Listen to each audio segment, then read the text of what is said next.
Hello everyone, Assalamu alaikum. Welcome back to my channel Riya's Daily Vlog.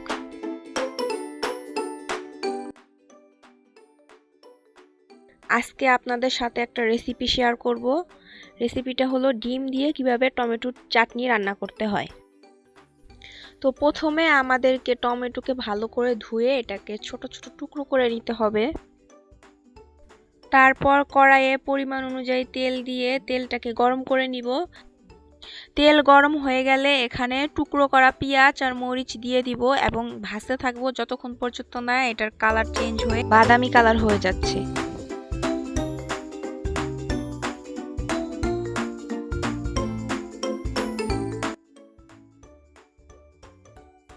এখানে আমার পেঁয়াজ মরিচ ভাজা হয়ে গিয়েছে। তো এখানে আমি রসুন বাটা, হলুদের গুঁড়া, মরিচের গুঁড়া আর পরিমাণ অনুযায়ী লবণ দিয়ে দিব এবং পানি দিয়ে ভালো করে এগুলোকে মিক্সড করে নিব।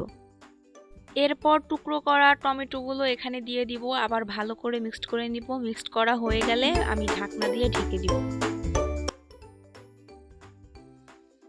কিছুক্ষণ পর টমেটো যদি মশলার সাথে কষানো হয়ে গিয়ে থাকে তখন আমি এখানে পরিমাণ অনুযায়ী পানি অ্যাড করে দিব এবং এগুলোকে ভালো করে মিক্সড করে আবার ঢেকে দিব।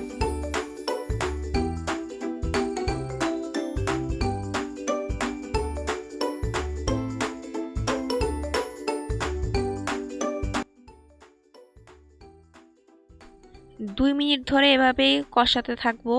যখন এটা ভালো করে কষানো হয়ে যাবে এখানে আমি একটা ডিম দিয়ে দিব এবং এটাকে ভালো করে মিক্সড করে আবার ঢেকে দিব। এভাবেই কিছুক্ষণ পর পর এটাকে ভালো করে মিক্সড করে দিতে হবে, না হলে নিচে লেগে যেতে পারে। আর আমার ভিডিওটি যদি আপনার ভালো লেগে থাকে তাহলে অবশ্যই আমার চ্যানেলটি সাবস্ক্রাইব করে দিবেন এবং আমার ভিডিওটিকে লাইক করে দিবেন।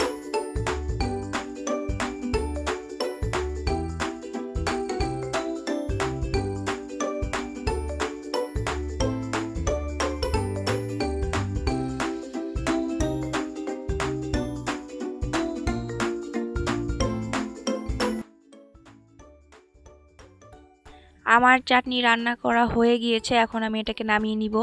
আপনারা চাইলে ধনেপাতা অ্যাড করতে পারেন, আমি এখানে ধনেপাতা অ্যাড করে দিয়েছি।